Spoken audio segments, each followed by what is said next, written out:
Hey out there, everybody in quarantine land. Welcome to Quarantine Stuff You Should Know. I am your host, AJ Hannenberg, bringing you stories all the way through quarantine. And we are on story 8 of the Decameron.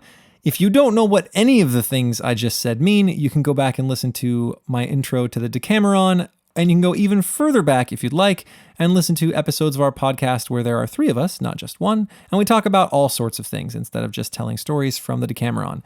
This is a bit of a holdover because I can't meet with my 2 fellows to make good content for all of you, so I'm making it myself and just kind of keeping time until we are all free from quarantine. So we are on story 8 of day 1, and I'm just going to jump right in. So because she was right next to Philostrato, Loretta knew that she was next in line. And so when everyone had finished sort of talking about Philostrato's story, she began in. And she said, "The preceding story was good, but it reminds me of a story I know about a worthy court entertainer who attacked the cupidity of another very rich merchant in a similar way with similar results. And while it's the same gist, that's no reason for you guys to find it any less pleasing." Now, listener, I don't know if that's true. Usually people want a variety of stories. This is kind of on the same theme generally as the last one, and it's also very short. Maybe Loretta is just not good at stories, and that's okay. So she starts. "In Genoa, there was a gentleman named Messer Ermino di Grimaldi, who was reputed by everyone to be the number 1 richest guy in all of Italy. He exceeded every other Italian in wealth, but he also exceeded all others in avarice, stinginess, and greed. So he would keep his purse tight when it came to entertaining. He wouldn't give out liberally during festivals. He also wouldn't dress very well, even though in Genoa at the time it was the tradition and the style to dress in style. He also wouldn't eat good foods. He would basically deprive himself of everything in order to simply build his wealth. Everyone knew this, and so they dropped his surname and simply called him Ermino Miser. Well, as he worked to increase his fortune, there arrived in Genoa a good court entertainer named Guglielmo Borsieri, which, by the way, is the coolest name. I'm a huge fan.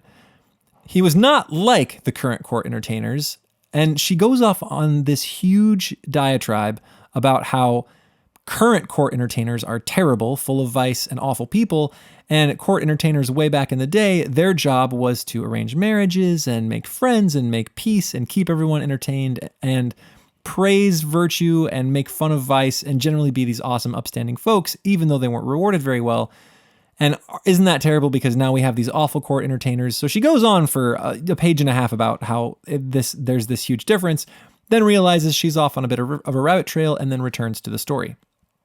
So Guglielmo was honored on his arrival and given a warm welcome to Genoa. He was this great court entertainer.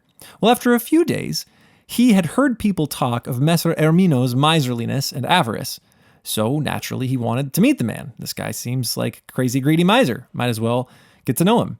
Well, Ermino himself had also heard about Guglielmo Borsieri, the worthy court entertainer, and despite his greed, he still had a spark of gentlemanliness in him. Right? There was somewhere deep inside the seed of a gentleman. And so he welcomed him into his home. They got together and they started conversation. Well, as they conversed, Ermino led him and some other Genoese around the grounds of his brand new home that he had just built for himself. And after the tour, he said to Guglielmo, he said, "Well, now, Messer Guglielmo, as someone who's seen and heard a great deal, could you tell me about something that no one has ever seen so that I can have it painted in the great hall of this house of mine?" And a little bit taken aback, the entertainer said to him, "Sir, I don't think I could tell you about anything that has never been seen before, unless it were a fit of sneezing or something like that. However, if you like, I could certainly tell you about something that I don't believe you yourself have ever seen." "Ah," said Ermino, not really expecting the response he was about to get. "I beg you to tell me what that is." And without skipping a beat, Guglielmo replied, "Here, have them paint courtesy." Well, that censure kind of hit deep with our poor miser, and he felt a horrible sense of shame. And in that instant, it completely transformed his character, making him into virtually the opposite kind of person as he was before. And he said, "Messer Guglielmo, I will have it painted in such a way that neither you nor anyone else will ever again have just cause to tell me that I have not seen and known it.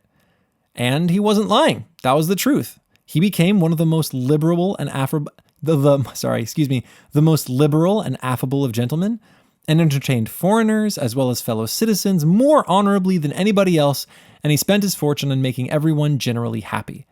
So a little bit of sass from a court entertainer totally turned him around.